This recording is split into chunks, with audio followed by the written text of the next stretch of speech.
ከሰሞኑ በማህበራዊ ሚዲያ ላይ በስፋት ሲዘዋወር የነበረውና በብዙዎች ዘንድ ከፍተኛ ተስፋ ተጥሎበት የነበረው የደሞዝ ግብር ቅነሳ ደብዳቤ እጅግ አነጋጋሪ ሆኖ መሰንበቱ ይታወሳል። የገንዘብ ሚኒስቴር ማህተም ያለበት ይህ ሰነድ በመላው ሀገሪቱ ላሉ ክልሎችና ከተማ አስተዳደሮች የተላከ በመምሰል በሁሉም የደሞዝ እርከኖች ላይ የ15 በመቶ የግብር ቅናሽ መደረጉን በይፋ ይገልጽ ነበር። ሰነዱ የኢኮኖሚውን የዋጋ ግሽበት ተጽዕኖ ለመቀነስና የመንግስት ሰራተኞችን የኑሮ ሁኔታ ለማሻሻል ታስቦ እንደተዘጋጀ በመጥቀስ ከሚቀጥለው ወር ደሞዝ ጀምሮ ተግባራዊ እንዲሆን ትዕዛዝ አስተላልፏል። ሆኖም ግን ይህ በሰፊው የተሰራጨውና በሰራተኛው ዘንድ ተስፋንም ደስታንም ፈጥሮ የነበረው ደብዳቤ የገንዘብ ሚኒስቴር ይፋዊ መግለጫ ሲሰጥበት ውሸትና የተጭበረበረ መሆኑ በግልጽ መረጋገጡ ይታወሳል። ሚኒስትሩ ይህ ሰነድ ከሱ ፍቃድ ውጪ በሐሰት የተዘጋጀ መሆኑን በማስታወቅ ህዝቡ በሐሰተኛ መረጃዎች እንዳይደናገር ጥሪውን አስተላልፏል። ይህ አጋጣሚ በዜጎች ህይወት ላይ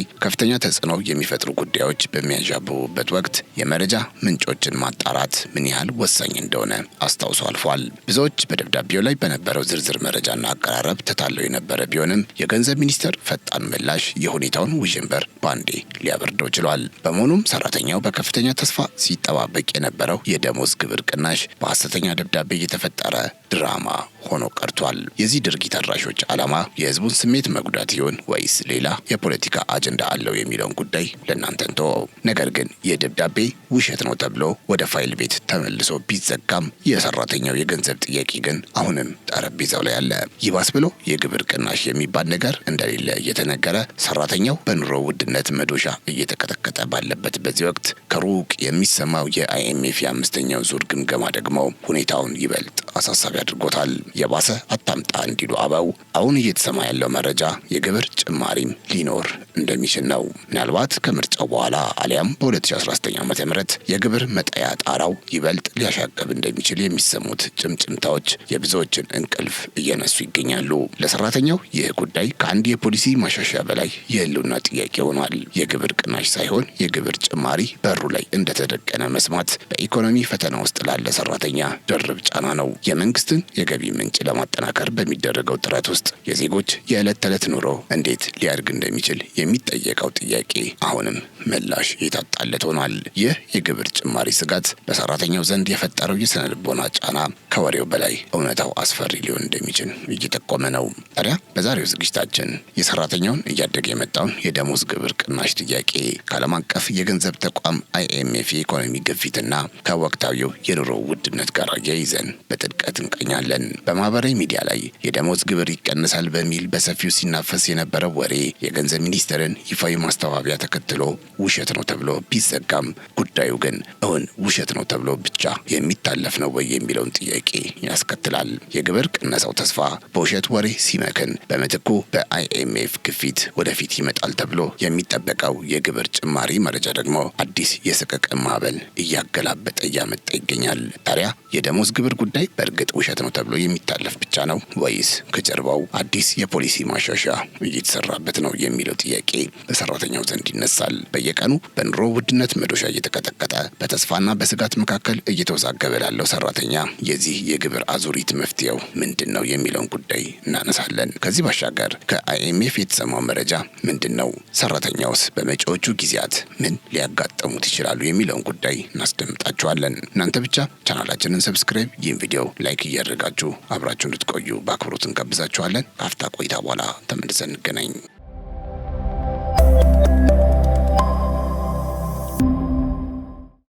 እንደሚታወቀው በዚህ ዓመት መጀመሪያ ላይ ለሰራተኞች የተደረገው የደሞዝ ጭማሪ በወረቀት ላይ በደማቅ ቢሰፍርም የሰራተኛው እጅ ላይ ሲደርስ ግን የሚታይ ለውጥ እንዳላመጣ ይነገራል። መንግስት ይህንን ጭማሪ ተግባራዊ ለማድረግ ወደ 160 ቢሊዮን ብር የሚጠጋ ተጨማሪ ወጪ ማውጣቱን ቢገልጽም በሰራተኛው ዘንድ ግን ሁኔታው ከቀኝ ኪስ ወደ ግራ ኪስ እንደማዘዋወር ብቻ ነው ተብሎ ተብጠልጥሏል።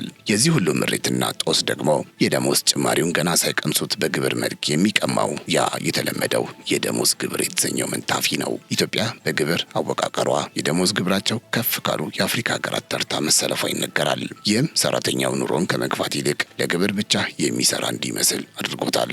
ታዲያውን ሰራተኛው ያለምንም ማጋነን አዲስ የደሞዝ ጭማሪ ከሚደረግለት ይልቅ የደሞዝ ግብር ጣሪያው ይቀነስል ወይ ቢባል ምርጫው እሱን ነው የሚያደርገው። የደሞዝ ጭማሪው በግብር ተበልቶ ከቀረ የኑሮ ውድነቱን ለመቋቋም የሚደረገው ጥረት ትርጉም አልባ እየሆነ መጥቷል። የግብር አሰራሩ ባልተሻሻለበት ሁኔታ የሚደረግ ማንኛውም ጭማሪ በሰራተኛው ኑሮ ላይ ዘላቂ እፎይታን የመፍጠር አቅም ይኖረዋል ብሎ ማመን ዘበት ነው። በዚህም የተነሳ በሰራተኛው ዘንድ ያለው ብሶት የገቢው መጠን ከሚኖረው ጭማሪ ይልቅ በግብር የሚቀነሰው ድርሻ እንዲቀንስ የሚደረገው ግፊት ቅድሚያ እንዲሰጠው ያደርጋል። ታዲያ ሰራተኛው እንዲህ ባለ የኑሮ ውድነት ማዕበል ውስጥ እየተናጠና የኢኮኖሚ አቅሙ እየተሟጠጠ ባለበት ወቅት ነው ያ የደሞዝ ግብር ይቀነሳል የሚለው የሐሰት ደብዳቤ ብልጭ ብሎ ድርግም ያለው። ይህ ሰነድ በሰራተኛው ዘንድ የነበረው ምኞትና ተስፋ በአንዴ የቀሰቀሰ፣ ለብዙዎችም የኑሮ እፎይታን የሚያመጣ መስሎ የታየ ነበር። ይሁን እንጂ የደስታው ጊዜ አጭር ነበር። የገንዘብ ሚኒስቴር ጉዳዩን በቅርበት በመከታተል ሰነዱ ምንም አይነት ሕጋዊ መሰረት የሌለው ለማወናበድ የታለመ የውሸት ደብዳቤ መሆኑን ይፋ አደረገ። ሚኒስትሩ በይፋዊ መግለጫው ይህ ደብዳቤ ከሱ ፍቃድ ውጪ በሐሰት የተዘጋጀ መሆኑን በማስተዋወቅ የደሞዝ ግብር ቅነሳ የሚባል ነገር እንደሌለ በማረጋገጥ የብዙዎች ደስታ ላይ ውሃ ችልስ አድርጎ ነገሩን ቋጫው። በዚህም የተነሳ ውሸት ነው ተብሎ የሚታለፈው ይህ ደብዳቤ በሰራተኛው ልብ ውስጥ የፈጠረውን ቁስልና የኑሮ ጥያቄውን ግን አሁንም አላዳነም። የገንዘብ ሚኒስቴር ማስተባበያ ወሬውን ቢዘጋውም በሰራተኛው ሆድ ውስጥ ያለው የኑሮ ውድነቱ እሳት ግን አሁንም እየነደደ ነው። ይህ በሰፊው የተናፈሰውና በመጨረሻም የገንዘብ ሚኒስቴርን ይፋዊ ማስተባበያ ያረፈበት የሐሰት ደብዳቤ በሰራተኛው ተስፋ ላይ የተጫወተ እጅግ አሳዛኝና ተቀባይነት የሌለው ድርጊት ነው። በማህበራዊ ሚዲያ በኩል የሚሰራጩ መረጃዎች እውነትነታቸው ሳይረጋገጥ መጠቀማቸው ምን ያህል ጉዳት እንደሚያስከትል ይህ ክስተት ትልቅ ትምህርት ሰጪ ነው። ሰራተኞችና ህዝቡ ማንኛውንም አይነት የፖሊሲ ለውጥ ወይም የመንግስት ውሳኔዎችን ለመከታተል ከግል ማህበራዊ ሚዲያዎች ይልቅ የገንዘብ ሚኒስቴርን ይፋዊ የድረገጽ መረጃዎች ብቻ እንደ አስተማማኝ ምንጭ መጠቀም እንዳለባቸውም ተነግሯል። ሆኖም ከዚህ የውሸት ደብዳቤ ትርምስ በዘለለ አሁንም በሰራተኛው ዘንድ በከፍተኛ ጉጉት የሚጠበቀው የደሞዝ ግብር ቅነሳ ጥያቄ ጣፋንታ ምን ይሆን የሚለው ጥያቄ በሰፊው የሚነሳ ነው። የኑሮ ውድነቱ ሰራተኛውን እየቆረጠመ ባለበት በዚህ ወቅት የግብር ማሻሻያ ማድረግ እንደ አማራጭ በጠረጴዛ ላይ አለ ወይ? የደሞዝ ግብር ስሌቱ አሁን ባለው የገበያ ዋጋ ተመጣጣኝ እንዲሆን የመንግስት አቋም ምንድን ነው የሚሉት ጉዳዮች መፍትሄ የሚጠይቁ አጀንዳዎች ናቸው። የመንግስት በጀትና የግብር አወቃቀር ስሌት ውስብስብ መሆኑ ቢታወቅም የሰራተኛውን የገቢ አቅም ለማሳደግ የሚደረጉ እንቅስቃሴዎች ከግብር ቅነሳው ጥያቄ ጋር መገናኘታቸው አይቀሬ ነው። የግብር ቅነሳው ጥያቄ አሁን ባለው ሁኔታ ውሸት ነው ተብሎ ቢታለፍም ሰራተኛው ከዕለት ተዕለት ኑሮ ጋር የሚያደርገው ትግል ግን አሁንም ቀጥሏል። ታዲያ ይህ የግብር ቅነሳ ጥያቄ ወደፊት በመንግስት አጀንዳ ውስጥ ተካቶ ለሰራተኛው እፎይታን በሚሰጥ መልኩ መፍትሄ ይገኝለታል ወይስ እንዲሁ በየጊዜው በሚነሱ ወሬዎች ብቻ የተወሰነ ሆኖ ይቀጥላል የሚለው ዋናው አጀንዳ ነው። ነገርየው እዚህ ጋር ነው የሚመጣው። እንግዲህ በዚህ የኢኮኖሚ ውዝግብ መሃል ከዓለም አቀፍ የገንዘብ ተቋም IMF በኩል የሚሰማው አዲስ መረጃ የሰራተኛውን ኑሮ ከዚህም የባሰ ጭንቀት ይዞ እየመጣ ይገኛል። ተቋሙ በአምስተኛው ዙር የኢኮኖሚ ሪፎርም ግምገማው መሰረት ለመንግስት ያስቀምጣቸው 3 መሰረታዊ ምክረ ሀሳቦች የሁሉንም የኢኮኖሚ ዘርፎች ትኩረት የሳቡ ናቸው። ከነዚህ መካከል የመንግስት ድጎማዎች እንዲነሱ፣ ብራችን በገበያ እንዲመራ እንዲሁም የግብር አሰባሰብ ሂደቱ ይበልጥ ጥብቅና ውጤታማ እንዲሆን ጠይቋል። ለጊዜው ድጎማውንና የብር ምንዛሬን ጉዳይ በይደር አቆይተን በቀጥታ የሰራተኛው ኑሮ በሚነካው የግብር አሰባሰብ ሂደት ላይ ብናተኮር ምስሉ ይበልጥ ግልጽ እየሆነ ይመጣል። IMF መንግስት የግብር አሰባሰቡን ይበልጥ ጠንከር እንዲያደርገው ሲጠይቅ ቀጥተኛ ትርጉሙ የግብር መረቡን በማጥበብ ተጨማሪ ገቢ መሰብሰብን ያመለክታል። ታዲያ ከዚህ የዓለም አቀፍ ተቋም ግፊት መነሻነት መገመት እንደሚቻለው ሰራተኛው በአሁኑ ሰዓት በጉጉት ሲጠብቀው የነበረው የደሞዝ ግብር ቅነሳ እቅድ ከመቼውም ጊዜ በበለጠ የመሳካት እድሉ እጅግ አናሳ ሆኗል። ይባስ ብሎም መንግስት የገቢ ምንጩን ለማሳደግ የሚገደድበት ሁኔታ ሲፈጠር አሁን ካለው የደሞዝ ግብር በተጨማሪ ሌሎች የግብር አይነቶች በየጊዜው ሊጨምሩ እንደሚችሉ መገመት አያዳግትም። የኢኮኖሚ ሪፎርም ግፊቱ ሲጠናከር ለሰራተኛው እፎይታ ከመስጠት ይልቅ የግብር ጣራውን ከፍ የሚያደርግ አዲስ አሰራር በራችን ላይ እንደተደቀነ መቁጠር ይቻላል። ይህ ሁኔታ የሰራተኛውን ኑሮ በድርብ ጫና ውስጥ የሚከት፣ በኑሮ ውድነት እየተለበለበ ላለ ዜጋ ደግሞ ከባድ የኑሮ ፈተናን የሚጋብዝ ነው። በመሆኑም በIMF ግፊት ስር የሚደረገው የግብር አሰባሰብ ማጠናከር ለሰራተኛው የግብር ቅነሳ ሳይሆን የኑሮን ውድነት ይበልጥ ሊያናውጠው የሚችል የግብር ጭማሪ አደጋ እየጠቆመ ይገኛል።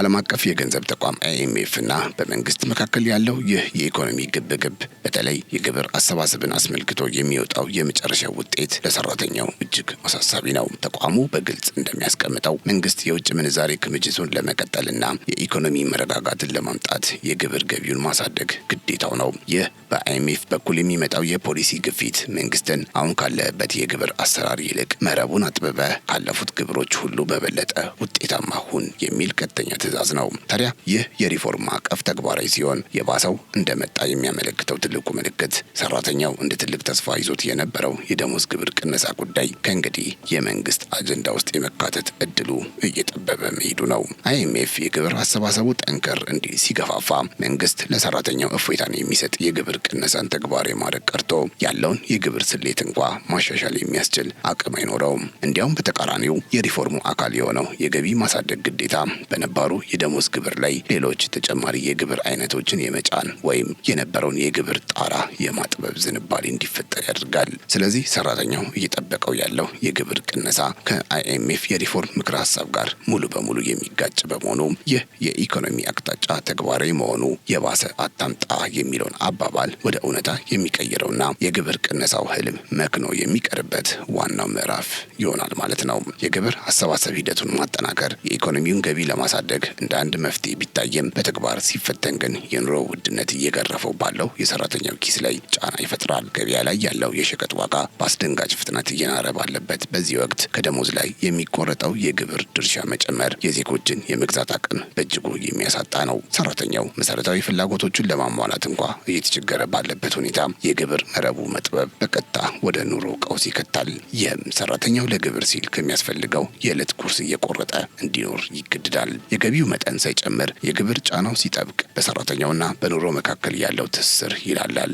በዚህም የተነሳ ሰራተኛው ምርታማነቱ ቀንሶ ዞሮ ጉዳቱ ለሀገር ይሆናል። ስለዚህ የግብር አሰባሰብ ጥብቅነት የኢኮኖሚው ሚዛን ለመጠበቅ ቢታቀድም ዝቅተኛ ገቢ ያላቸውን ሰራተኞች ማዕከል ያላደረገ ከሆነ ግን የኑሮውን ውድነት ይበልጥ በማባባስ ማህበራዊ ቀውስን ከማንገስ ውጪ የኢኮኖሚ መፍትሄ አይሆንም። በሌላ በኩል መንግስት የዓለም አቀፉን ተቋም ግፊት ለመቋቋምና የኢኮኖሚውን መረጋጋት ለማምጣት አሁን ካለው የግብር አሰራር ውጪ ሌሎች አማራጭ የገቢ ምንጮችን መፈለግ እንዳለበት ይነገራል። የግብር ጭማሪው ለተራው ሰራተኛ መሸከም የማይችለው ሸክም ከመሆኑ አንጻር መንግስት የገንዘብ ብክነትን ቅነሳን በመተግበር የሀገር ውስጥ ምርታማነትን የሚያበረታቱ ኢንቨስትመንቶችን በመሳብና የውጭ ንግድ ዘርፉን በማዘመን የገቢ ፍላጎቱን ሊሞላ ይችላል። በተጨማሪም ግልጽነት ያለው የበጀት አጠቃቀምና ለሰራተኛው እፎይታ የሚሰጡ የድጎማ ስርዓቶችን በዘላቂነት መገንባት የኢኮኖሚ ሪፎርሙን ከማህበራዊ ቀውስ ነጻ ለማድረግ ያስችላል። መንግስት የግብር አሰባሰብን ብቻ እንደ ብቸኛ መፍትሄ መመልከቱ የፖሊሲ አመራሩን የሚያጠብ በመሆኑ የሰራተኛውን የመግዛት አቅም የሚያድሱ የኢኮኖሚ ማሻሻያዎችን ከግብር ጋር አጣጥሞ መሄድ ይገባዋል። በዚህ መንገድ ብቻ የIMFን ግፊት በአግባቡ እያስተናገዱ የዜጎችን ህይወት የማይጎዳ የኢኮኖሚ አቅጣጫ መምራት ይቻላል። በጥቅሉ ሲታይ የሰራተኛው የደሞዝ ግብር ይቀነስልኝ ጥያቄና የዓለም አቀፉ የገንዘብ ተቋም IMF ግፊት በምንም መልኩ ተነጣጥለው የሚታዩ አይደሉም። ሰራተኛው ኑሮ በዋጋ ንረት እየተፈተነ ባለበት በዚህ ወቅት የግብር እፎይታን ሲጠይቅ፣ ተቋሙ ደግሞ በተቃራኒው የግብር አሰባሰቡን ይበልጥ ማጠናከር እንደ ኢኮኖሚ ማሻሻያ አቅጣጫ ያስቀምጣል። ይህ ማለት የሰራተኛው የግብር ቅነሳ ጥያቄና የIMF የሪፎርም ፍላጎት በኢኮኖሚ አውድ ውስጥ በቀጥታም ሆነ በተዘዋዋሪ መንገድ እርስ በርስ የሚጋጩና የሚገናኙ ናቸው። የመንግስት አቋም በእነዚህ ሁለት ኃይሎች መካከል ሆኖ የሰራተኛውን የኑሮ ብሶትና የሀገሪቱን የኢኮኖሚ ሪፎርም ፍላጎት እንዴት ማጣጣም እንደሚችል በቀጣይ የሚታይ ይሆናል። በመጨረሻም ይህ የግብር አዙሪት የሰራተኛውን የመግዛት አቅምና የኑሮ ሁኔታን የሚወስን በመሆኑ ለወደፊቱ የሚወሰዱ እርምጃዎች የዜጎችን ጫና ግምት ውስጥ እንደሚያስገቡ ይጠበቃል። አብራችሁን ስለነበራችሁ እጅግ እናመሰግናለን። ቻናላችን ሰብስክራይብ፣ ይህን ቪዲዮ ላይክ ማድረግ እንዳይረሳ። በያላችሁበት ሰላም